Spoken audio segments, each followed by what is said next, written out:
If you run any kind of radio or TV station, missing a single October deadline could quietly put your license at risk, yet almost nobody is talking about it. But here's where it gets controversial.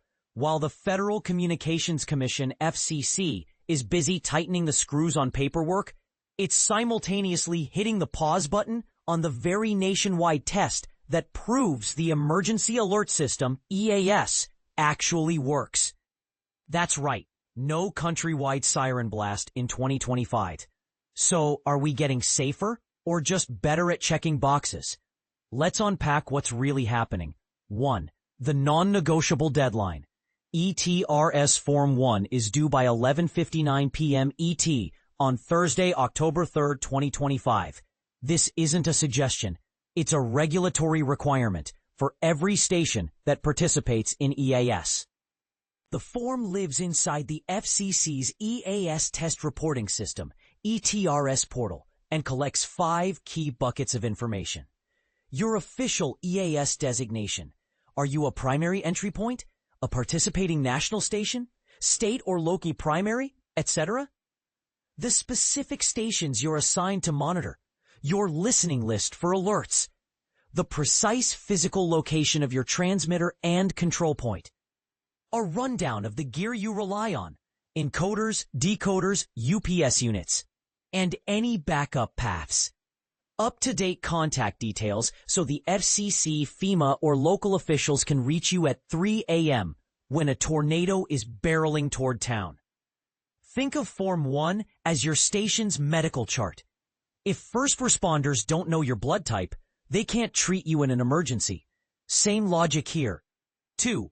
No nationwide test in 2025. Why that matters.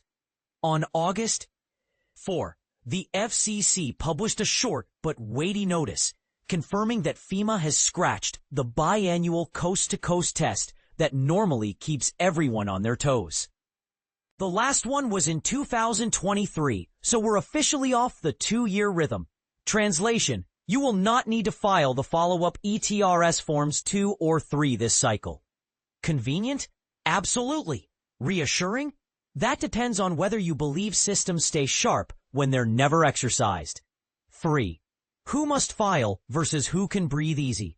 The FCC's net is wider than many broadcasters realize. You must file if you are any full-power AM, FM, or TV station, any low-power FM, LPFM, outlet, even the tiny neighborhood ones, Class D non-commercial educational FM stations, stations currently silent under a Special Temporary Authority STA grant. Yes, even if you're not broadcasting a single watt right now. You can skip Form 1 only if you fall into these narrow exceptions. Analog or digital low-power TV stations operating purely as broadcast translators.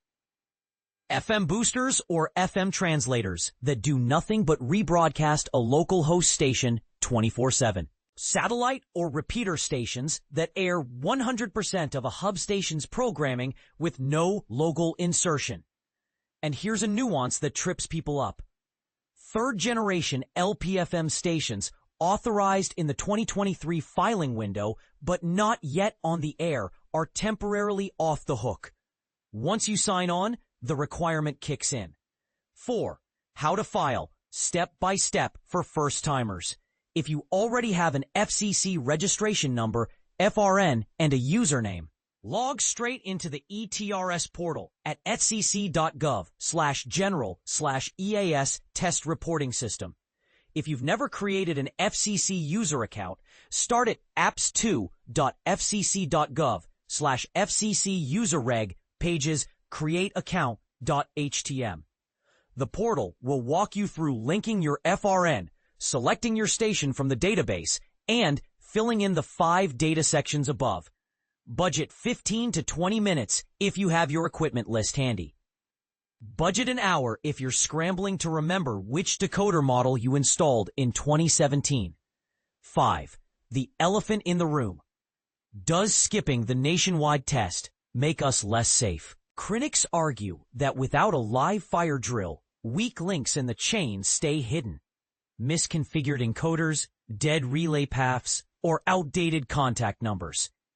Supporters counter that local and state tests can fill the gap, and that the 2023 test surfaced enough data to keep engineers busy for years. Where do you stand? Drop your take in the comments. Should the FCC and FEMA resume the biannual ritual, or is the paperwork burden heavy enough already? One thing is certain, October 3rd is rock solid on the calendar. Miss it, and your station risks a citation, fines, or worse.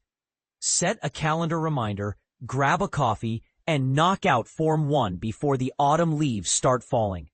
Your future self and your listeners will thank you.